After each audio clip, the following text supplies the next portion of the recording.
नमस्कार, स्वागत है आप सभी का टोटल न्यूज में। आपके साथ मैं हूं रंजना अंकित द्विवेदी।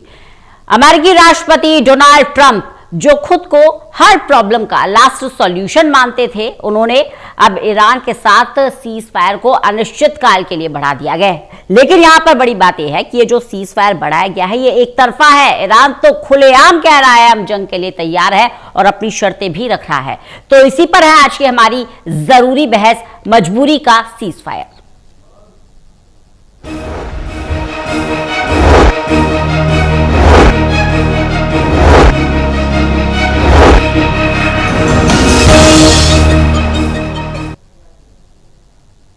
तो अमेरिकी राष्ट्रपति डोनाल्ड ट्रंप ने कहा कि सीज फायर बढ़ाया गया है लेकिन हॉर्मुज पर नाकेबंदी जारी रहेगी। सीज फायर की एक तरफा घोषणा को ईरान ने ट्रंप की नई चाल बता दिया है। ईरान का कहना है कि किसी सरप्राइज अटैक की तैयारी में है अमेरिका। वहीं ट्रंप ने पाकिस्तान की मध्यस्थता का हवाला देकर इस सीज फायर को बढ़ाने का ऐलान किया है। ट्रंप ने कहा कि ईरान का प्रपोजल जमा होने तक सीज फायर लागू रहेगा। वहीं ईरान ने एक तरफा सीज फायर और नाकेबंदी पर पलटवार किया। ईरान के विदेश मंत्री ने कहा कि पोर्ट्स को ब्लॉक करना युद्ध जैसा है। कमर्शियल जहाज पर हमला कर बंधक बनाना इसका बड़ा उल्लंघन है। वहीं डोनाल्ड ट्रंप और सीज फायर, साथ ही साथ नाकेबंदी, ये तीन अहम बिंदु है जिसको लेकर ईरान एक के बाद एक पलटवार कर रहा है। ईरान का कहना है कि सरप्राइज अटैक की तैयारी में है अमेरिका। वहीं ईरान जानता है कि ट्रंप की पाबंदियों को कैसे बेअसर करना है, क्योंकि ये स्ट्रैटेजी ईरान बना चुका है। ईरान जो सुसाइडल मोड में लगातार अमेरिका के ऊपर अटैक कर रहा है, वो ये संदेश पूरे विश्व को दे चुका है, अमेरिकी राष्ट्रपति डोनाल्ड ट्रंप को दे चुका है कि अगर ये युद्ध खत्म होगा तो ईरान की शर्तों पर खत्म होगा। ईरान अपने हितों की रक्षा के लिए हर कदम उठाएगा, ये साफ स्टैंड ईरान का है।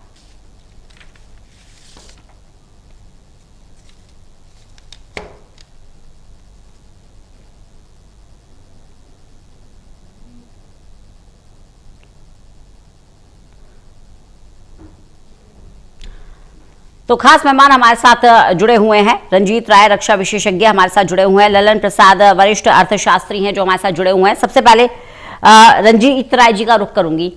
सर, लगातार हम इस हालात पर चर्चा करते रहे हैं। हर बार एक के बाद एक कुछ ना कुछ ऐसा बिंदु आ जाता है जो दिखाता है कि बहुत आसान नहीं है ईरान को झुकाना।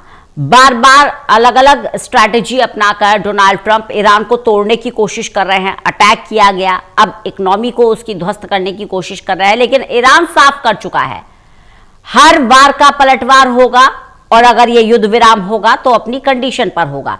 तो अब ये जो एक तरफा सीज फायर है, ये डोनाल्ड ट्रंप की मजबूरी बन चुका है या डोनाल्ड ट्रंप अमेरिका की जनता की मजबूरी बन चुके हैं, क्योंकि अमेरिका में भी अब डोनाल्ड ट्रंप के खिलाफ आवाज उठने लगी है? देखिए, आपने बिल्कुल ठीक बोला। प्रेसिडेंट ट्रंप की मजबूरी हो गई है, वो आगे बढ़ नहीं सके। ईरान को तोड़ने की कोशिश की, नहीं हो सका, तो अब उन्होंने सीज फायर एक्सटेंड कर दी है। अब कब तक एक्सटेंड की है? बहुत अजीब सी बात बोली है। जब तक ईरान का प्रपोजल नहीं आएगा तब तक सीज फायर चलेगी। लेकिन सबसे अच्छा बयान ईरान के एम्बेसडर यूनाइटेड नेशंस ने बहुत अच्छी तरह बोला, यूनाइटेड नेशंस में, क्योंकि पूरी दुनिया को इतला जाती है। सीधा सीधा बहुत अच्छी तरह उन्होंने बोला, ये युद्ध हमने शुरू नहीं की, ये युद्ध आपने शुरू की, और जब तक आप नाकाबंदी, ब्लॉकेड नहीं बंद करेंगे तब तक हम भी कोई आपको प्रपोजल नहीं दे सकते। हम मीटिंग पे नहीं आएंगे।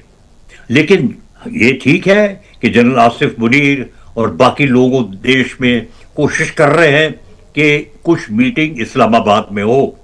वो होने वाली थी, लेकिन ट्रंप साहब ने कुछ एक स्टेप बैक, इंग्लिश में बोलते हैं, किसी ने नहीं समझा, क्योंकि इतनी धमकी दे रही थी ईरान को कि आई विल एनाहिलेट योर कंट्री, मैं आपको नष्ट कर दूंगा।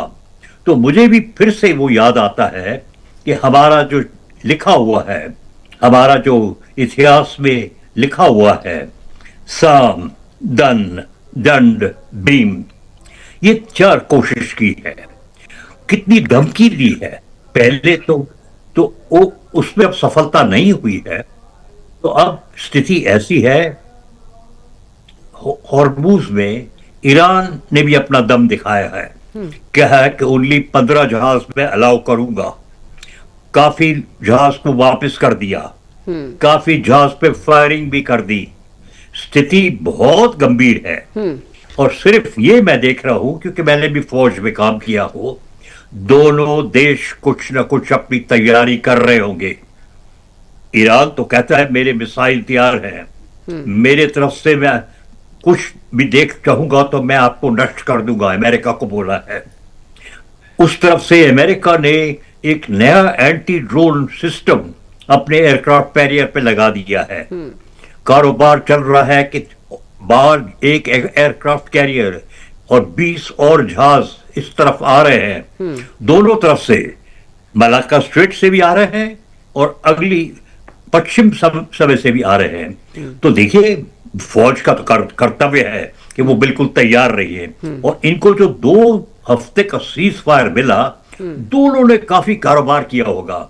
मिसाइल बनाओ, ड्रोन बनाओ, तैयारी करो। और कमांड एंड कंट्रोल कहते हैं ईरान में IRGC को सौंप दिया है जी। और ईरान बहुत गुस्सा है कि एक उनका जहाज जो चाइना से आ रहा था, तोश्का, उसका नाम जो था तोश्का, उसको इन्होंने फायरिंग करके, सीज करके, हेलीकॉप्टर भेजने पकड़ लिया। तो ईरान में ये गुस्सा है और कहते हैं एक और जहाज शायद इंडियन ओशन में, भारत महासागर की तरफ इन्होंने कोशिश की है, एक USS हेली, कि एक और जहाज ईरान का, जैसे उन्होंने एक ईरान का जहाज डुबा दिया श्रीलंका के नीचे। तो लड़ाई थोड़ी बढ़ रही है। कुछ नहीं पता क्या हो सकता है आगे जाके। ये नहीं पता क्या हो सकता है। और देखा जाए तो वार पलटवार के बीच ये बहुत ही डेलिकेट सिचुएशन भी है, इसलिए पूरा विश्व इस पर निगाह भी बनाए हुए है। ललन प्रसाद जी भी हमारे साथ जुड़े हुए हैं, अर्थशास्त्री हैं। सर, ईरान जो पहले से ही अंदेशा जता रहा है कि ये अमेरिका की बड़ी चाल है, डोनाल्ड ट्रंप की बड़ी चाल है, सीज फायर को बढ़ाना, एक सरप्राइज अटैक की तैयारी है, तो क्या ईरान का ये शक सही है? दूसरा सवाल इसके साथ ये भी जोड़ना चाहूंगी कि भले ही अमेरिका ने तैयारी कर ली हो और अपने एयरक्राफ्ट तैयार कर लिए हो, ड्रोन तैयार कर लिए हो, ये सब भले ही वो सरप्राइज देने की कोशिश में हो, लेकिन ईरान तो खुले तौर पर सड़कों पर अपनी बैलिस्टिक मिसाइल का प्रदर्शन कर रहा है, संदेश दे रहा है, सीधा सीधा अमेरिका को चुनौती दे रहा है, आप भले ही कुछ भी तैयारी कर लीजिए, तैयार हम भी हैं। इसमें कोई शक नहीं है, आपने ठीक कहा। ईरान पूरी तैयारी के साथ आगे बढ़ रहा है। और देखिए जो डेवलपमेंट्स अभी देखने में आ रहे हैं, एक तरफ अमेरिका ने नाकोबंदी तो कर ली है, लेकिन ये नाकोबंदी पूरी तरह से इफेक्टिव नहीं है। और अभी जो लेटेस्ट रिपोर्ट आई है कि ईरान के 2 सुपर टैंकर्स हॉर्मुज खाड़ी से बाहर आ गए हैं आराम से, और वो दुनिया को तेल सप्लाई कर रहे हैं। ईरान दुनिया का तीसरा सबसे बड़ा, ईरान के पास दुनिया का 1/3 तेल और गैस है, और दुनिया भर की कंट्रीज उसके ग्राहक है, और उसकी सप्लाई अभी भी जा रही है हॉर्मुज खाड़ी पर नाकेबंदी के बावजूद। अब कैसे वो निकाल रहे हैं और कौन से डार्क रूट से ले जा रहे हैं, इसका पता अमेरिका को पता नहीं लग रहा है। हालांकि सैटेलाइट इमेजेस से ये बात सामने आई है कि हॉर्मुज खाड़ी से होकर उनके जहाज गुजर रहे हैं। पहली बात तो ये कि जो ट्रंप का दावा है कि जो वो कहते हैं कि पूरी तरह से खाड़ी बंद कर दी उन्होंने, वो गलत है। दूसरी बात यह कि ईरान ने अब जो कहा जा रहा है इंटरनेशनल मीडिया में कि परमाणु बम से ज्यादा इफेक्टिव पावर अपने हाथ में कर लिया है, और वो पावर है हॉर्मुज की खाड़ी, क्योंकि उसके ऊपर उसका लगभग पूरा कब्जा है। और एक न एक दिन अमेरिका को खाली तो करना ही है। अमेरिका चाहे देर सवेर जैसे भी करे, अमेरिका जल्दबाजी में है कि किसी तरह मेरी टांग निकल जाए लड़ाई से, और वो पाकिस्तान की तारीफ कर रहा है कि पाकिस्तान के कहने पर हमने सीज फायर किया। लेकिन सीज फायर तो जैसा आपने कहा, जैसा राय साहब ने कहा है तो अमेरिका की मजबूरी है। अमेरिका सीज फायर नहीं करे तो अब करे क्या?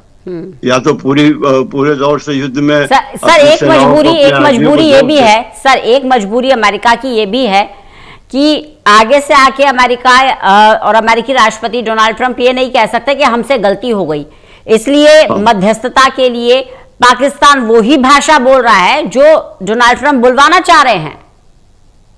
हाँ, नेचुरली पाकिस्तान तो देखिए एज ए ब्रोकर काम कर रहा है, उसको तो अमेरिका जो कह रहा है वो कर रहा है, और इसलिए अमेरिका उसकी तारीफ भी कर रहा है सारी दुनिया के सामने कि पाकिस्तान के कहने पर हमने ये सीज फायर कर दिया। पाकिस्तान कौन होता है? अमेरिका डिक्टेट करने वाला। और अगर पाकिस्तान की इतनी पावर हो गई कि अमेरिका को ऐसा कि तुम सीज फायर कर दो तो बड़ी बात है।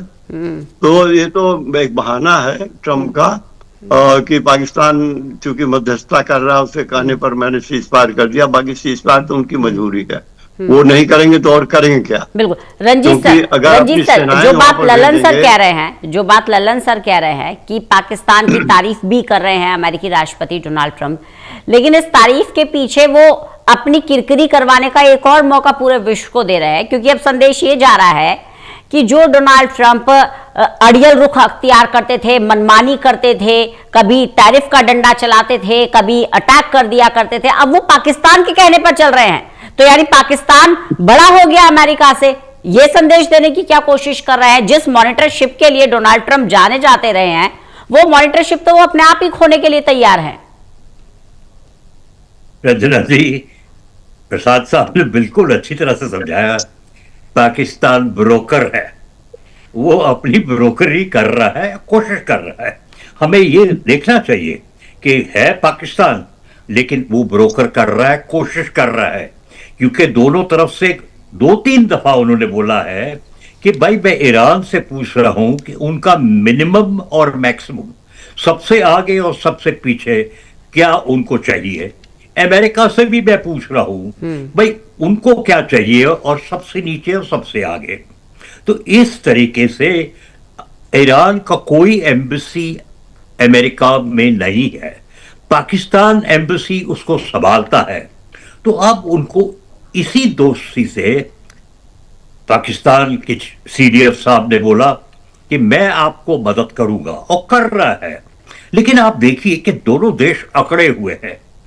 ईरान तो बहुत हिम्मत दिखा रहा है, कह रहा है आइए मैदान में, मैं दिखाऊंगा आपको। ट्रंप ने ऐसा नहीं बोला, पहले बोला था, लेकिन अब कह रहा है मैं आपको प्रपोजल सीजफायर दे रहा हूं, कब तक आपका प्रपोजल आना चाहिए। मैं तो देख रहा हूं वाइस प्रेसिडेंट अमेरिका की स्थिति क्या होगी। वैन साहब तैयार थे हवाई जहाज में जाने के लिए। इससे बड़ा चैलेंज क्या हो सकता है सर? इससे बड़ा चैलेंज क्या हो सकता है जहां पूरा टेबल तैयार रहा हो बातचीत के लिए, और वहीं दूसरी तरफ ईरान ने सीधा सीधा कंटेनर शिप पर अटैक कर दिया हॉर्मुज में। इससे बड़ा चैलेंज और क्या हो सकता है? रंजना, आपने बहुत अच्छा बोला। टीवी पे मैं देखता रहूं कि कितनी तैयारी हो गई इस्लामाबाद में, कितना खाना बनाया होंगे, कितने कमरे बुक हुए होंगे। तो पूरी दुनिया देख रही है कि ईरान जो चाल चला रहा है वो काफी हिम्मत से चला रहा है। हमें आश्चर्य है कि वो भी तैयारी कर रहे होंगे, और मुझे कुछ लग रहा है कि उनको भी पता है कि आखिरी में चाइना भी उसकी कुछ मदद कर रहा है। किस हिसाब से कर रहा है वो हमको अंदरूनी बात नहीं पता चलेगी, लेकिन चाइना भी एक देश है, वो पॉलिटिक्स को अच्छी तरह से जानता है, सुनजू की पॉलिटिक्स। और आज का दिन हमारे भारत में भी बहुत महत्वपूर्ण दिन है। 1 साल हो गया जो पहलगाम में हुआ था। तो इसका मतलब हमको सोचना पड़ेगा कि अब अगले इस शताब्दी में मिलिट्री माइट अकेली नहीं है।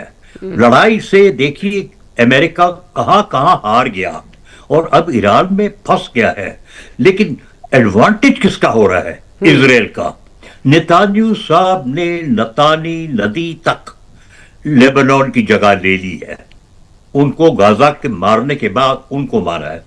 उन्होंने अभी अपनी आजादी के दिन इंडिपेंडेंस डे सेलिब्रेशन किया और दिखाया हम इसमें हैं, और अगर जो हिजबुल्लाह ने कुछ किया तो हम करेंगे। और आपने बिल्कुल ठीक बोला, ईरान में तो एक परेड दिखाई गई, हथियार दिखाए गए अपने लोगों को हौसला देने के लिए कि जो हम अमेरिका के बोल रहे हैं, हमारे पास हिम्मत है। बिल्कुल। तो बहुत अच्छा ललन प्रसाद जी, मैन की तरह देख रहा ललन हूं। प्रसाद जी, ईरान ना सिर्फ विश्व को बल्कि अपनी जनता को, अपने सैनिकों को, सबको ये भरोसा दिलाना चाहता है, once a winner always a winner. आपने जो लड़ाई आप सीज फायर तक ले आए, उससे जीत भी अपनी ही शर्तों पर हासिल करोगे। हाँ, इसमें तो कोई शक नहीं। वहाँ की जो लीडरशिप है, देखिए 2 लेयर की लीडरशिप को समाप्त कर दिया इजराइल और अमेरिका ने मिलकर। उसके बावजूद जो उनका 3rd लेयर इस समय काम कर रहा है, वो भी इतना इफेक्टिव है कि पब्लिक भी आमतौर से उनके साथ है। हालांकि टोटल पब्लिक उनके साथ है, इस बात पर डाउट है लोगों को, लेकिन पब्लिक साथ में है तभी तो इतनी बड़ी लड़ाई वो लड़ पा रहे हैं। और कोई सरकार के खिलाफ कोई ऐसा डिमॉन्स्ट्रेशन वगैरह नहीं सुनने में आ रहा है कि जिसकी वजह से सरकार में इनस्टेबिलिटी हो। ये समाचार जरूर आ रहे हैं कि थोड़ा सा रिफ्ट है जो सेना है और जो प्रशासन है उसके बीच में। जो लोग ऊपर बड़ी बड़ी पोजीशन पर बैठे हुए सरकार में, उनके राष्ट्रपति और लोग, तो उनमें कुछ झुकाव है कि ये समझौता हो जाए। लेकिन जो मिलिट्री की कमांड जिन लोगों के हाथ में है, वो कहते हैं कि इसकी कोई जरूरत नहीं है, ये लड़ाई तो हम जीत कर रहेंगे। क्योंकि अमेरिका के पास कोई चारा और है नहीं सिवाय इसके कि वो कालांतर में थोड़े दिनों तक, जब तक वो यहाँ पर रह सके, उसको हटना पड़ेगा। और देखिए जो अमेरिका की हिस्ट्री है वो भी यही बताती है। वियतनाम जैसा छोटा सा देश, अफगानिस्तान जैसे छोटे से देश, इन सब ने अमेरिका को भगा दिया।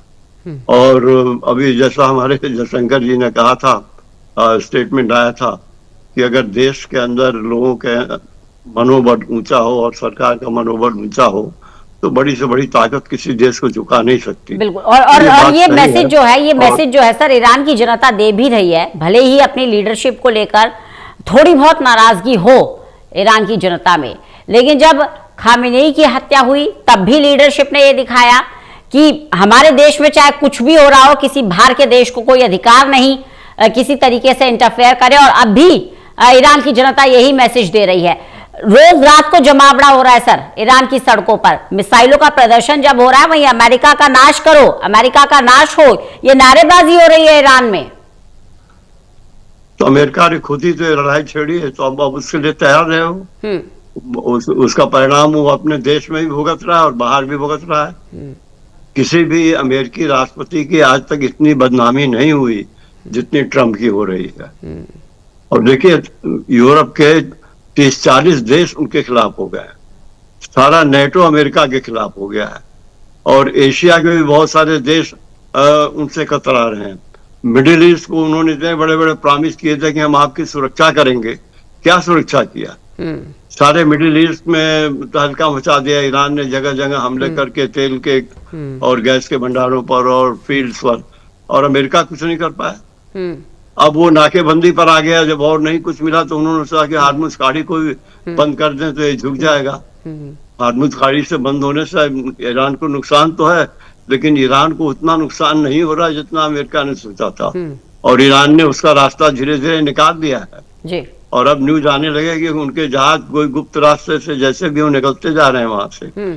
बाकी दुनिया के जहाज फंसे हुए हैं। बिल्कुल। अब जो इंटरनेशनल मैरीटाइम ऑर्गेनाइजेशन है, जो ईरान को इकोनॉमिकली कमजोर करने के लिए, उनको हम निकालेंगे जी सर। इकोनॉमिकली कमजोर करने के लिए ईरान को जो नाकेबंदी का हथियार डोनाल्ड ट्रंप ने निकाला, वो हथियार भी ऐसा लग रहा है कि खाली साबित हो रहा है, क्योंकि एक तो अल्टरनेट रूट ईरान देख ही रहा है, दूसरी बात है कि हॉर्मुज में ही शिपिंग कंटेनर को निशाना बनाया। जहाजों का जो कंट्रोल रूम होता है वो कंट्रोल रूम भी ध्वस्त कर दिया ईरान ने।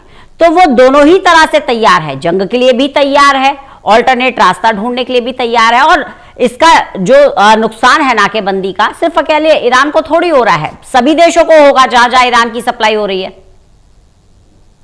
जी बिल्कुल ठीक आपने बोला। और ललन साहब ने भी बताया आपको कि भाई पूरी मिडिल ईस्ट की इकोनॉमी बिगड़ रही है। हर एक देश को चिंता बहुत है। यूरोप में फ्रांस के प्राइम मिनिस्टर, इंग्लैंड के प्राइम मिनिस्टर सब इकट्ठे हो गए हैं कि ये खोलना ही पड़ेगा हॉर्मुज, नहीं तो पूरी दुनिया की इकोनॉमी। और मेरा ख्याल अब ट्रंप साहब को भी ये पता चल गया है कि उनकी भी इकॉनमी, उनकी तमाम मिलिट्री पूरी आ चुकी है मिडिल ईस्ट में। कितना खर्चा होगा?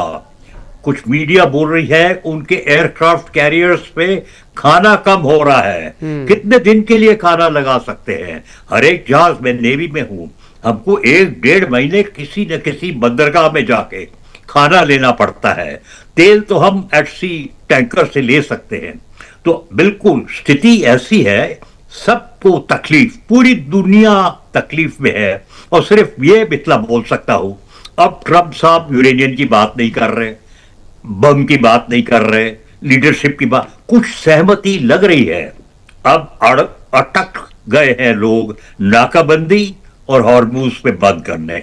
तो देखना पड़ेगा कि कुछ चांस है कि इन दोनों के बीच में कुछ हो जाए, नहीं तो अमेरिका की मिलिट्री जरूर ट्रिगर पे रेडी होगी। ऐसा नहीं है कि एक दिन में वो शुरू कर देंगे लड़ाई।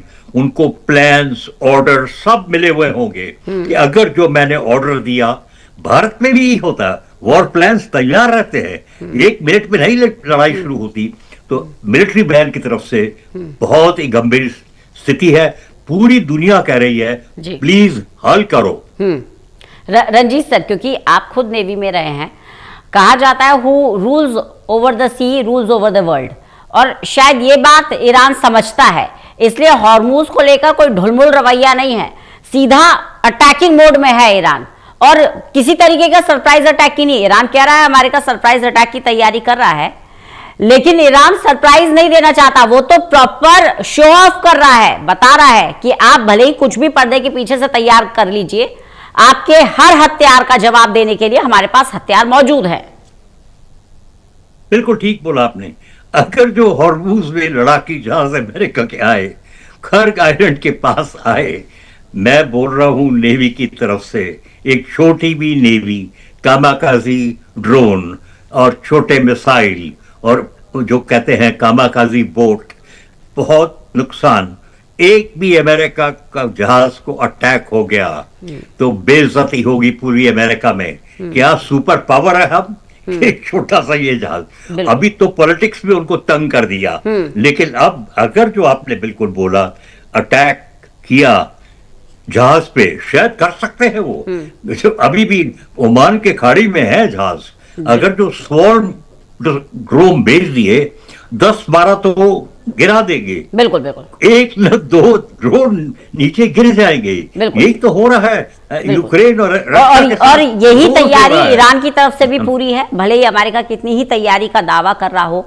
लेकिन इससे बड़ी बात क्या हो सकती है, इससे बड़ा आप कह सकते हैं कि फजीहत क्या हो सकती है अमेरिका के लिए, कि जब मध्यस्थता की बात हो, टेबल तैयार हो गई हो, ईरान ना आकर सीधा अपनी कंडीशंस रख रहा है। साफ कहना, पहले नाकेबंदी हटाइए तब बातचीत होगी। बहुत बहुत शुक्रिया आप दोनों ही मेहमानों का हमारे साथ जुड़ने के लिए, इस चर्चा में शामिल होने के लिए। तो एक तरफा सीज फायर जो है वो अमेरिकी राष्ट्रपति डोनाल्ड ट्रंप की मजबूरी बन गया है, क्योंकि किरकिरी से बचने के लिए मजबूरी का ही सहारा अमेरिकी राष्ट्रपति डोनाल्ड ट्रंप ले रहे हैं। एक छोटा सा ब्रेक ले रुक रहे हैं, खबरें लगातार जारी हैं।